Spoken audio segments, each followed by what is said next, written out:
Tumblernya hilang, penumpang KRL dipecat dari kantor. Salam APBN, ambil positif, buang negatif, tonton videonya sampai habis. Kasian ya si perempuan ini ya, kasian loh dia loh. Udah tumblernya hilang, udah ngeviralin, kena hujatan netizen, kena mental netizen, dipecat pula dari kantor. Udah jatuh, guling-guling sampai masuk jurang, ketiban pohon. Nah, itu definisinya. Itulah pentingnya apa sayang? Pentingnya cari suami yang setidaknya mapan. Jadi kalau ada tumbler 99.000 hilang, tinggal bilang apa? Sabar ya, udah ikhlasin aja, nanti aku beliin lagi di toko. Masih banyak kok sayang. Dan carilah laki-laki yang emotional intelligence-nya itu bagus. Jadi ketika sang istri buat drama, lakinya nggak ikutan bikin drama, malah nambah-nambahin drama. Tapi ini dari si suaminya penumpang KRL ini ya, ada segi positifnya loh. Dia menjadi suami yang sangat amat siaga ya. Istrinya yang salah, istrinya yang lalai, dia yang keluar-keluar klarifikasi. Bahkan di klarifikasinya dia nggak ada loh. Itu suaminya menyalahkan atas kelalaian istrinya, nggak ada. Nggak ada. Suaminya benar-benar tidak menyalahkan istrinya sama sekali. Padahal jelas-jelas sang istri tercintanya itu sudah menyebabkan seseorang hampir kehilangan masa depan dan pekerjaannya. Dan sekarang pihak KRL itu ya sudah mengklarifikasi bahwa pegawai KRL-nya itu tidak dipecat. Justru plot twist nih, kebalikannya nih kata gue ya kan, bininya yang dipecat dari kantor. Dan sekarang apa? Netizen sedang berbondong-bondong mencari akun suami tersebut, lalu mencari di mana tempat pekerjaannya dia, lalu akan menghubungi HRD-nya dan akan menyuruh HRD-nya untuk memberhentikan beliau. Serem banget emang netizen plus 62. Kata gue mah ya, seberharga apa sih itu tumbler sampai rela membiarkan seseorang yang tidak bersalah hampir nyaris kehilangan mata pencahariannya. Kira-kira itu cewek sadar nggak ya ngeviralin kayak gini gitu ya, ngeviralin yang bukan kesalahan orang itu, bahkan kesalahan dirinya sendiri karena dia yang lupa, dia yang punya kepala tapi dia yang lupa, lalu dia ngeviralin seseorang yang hampir nyaris kehilangan pekerjaannya.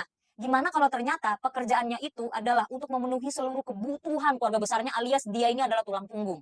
Ini cuma permasalahan tumbler ya, tapi satu Indonesia gonjang-ganjing permasalahan tumbler. Kalau hal ini sampai jadi marketing, ya, Tuku dan KAI kebangetan. Indonesia itu butuhnya pendidikan, butuhnya edukasi, bukan drama. Ngeviralin sesuatu hal boleh-boleh aja, kalau penting ya, kalau penting. Kalau tuh tumbler lu isinya emas 100 gram gitu, atau kalau tuh tumbler lu tuh isinya sertifikat tanah, sertifikat rumah gitu ya. Tapi sekalipun isinya emas ataupun sertifikat rumah, sertifikat tanah, tetap itu kelalaian lu. Lu tetap kagak bisa tuh nuntut pihak KAI itu nggak bisa. Harga diri lu sebagai suami itu dipermalukan cuma hanya perkara tumbler loh, Mas. Anda ini tipe-tipe suami takut istri apa bagaimana ceritanya? Apa emang Anda ini mau jadi garda terdepan pahlawan untuk sang istri gitu apa bagaimana, Mas? Tapi sekalipun seperti itu, ya kalau salah ya salah, nggak ada salah jadi benar. Suami itu adalah imam, suami itu adalah kepala rumah tangga. Kalau misalkan lu sama bini lu aja nggak bisa tegas, mau gimana jadinya bahtera rumah tangga lu coba? Ini perkara tumbler loh mas, perkara tumbler. Gue bener-bener nggak ngebayangin kalau yang hilang itu handphone. Yang dimana kita semua tahu handphone itu tempat kita kerja, tempat kita nyimpen galeri foto video, tempat kita apa segala macam nabung setengah sadar gitu ya buat beli handphone gitu ya. Nggak kebayang gue kalau nih bininya yang hilang handphone.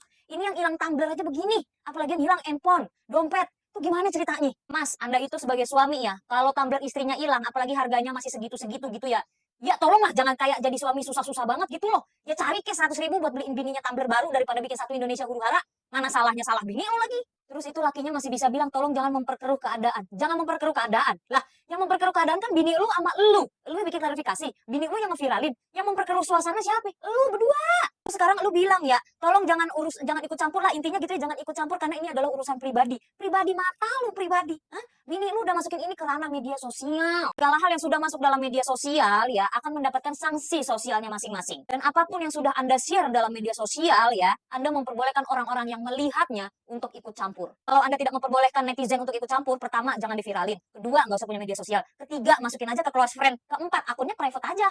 Kelima, cerita aja ke saudara-saudara lu. Ini orang bininya yang salah, lakinya yang klarifikasi. Bininya yang salah, lakinya yang memperkeruh, netizen yang dibilang memperkeruh, netizen yang dibilang ikut-ikutan. Padahal ranah pribadi. Lah, ini kenapa jadi netizen yang salah?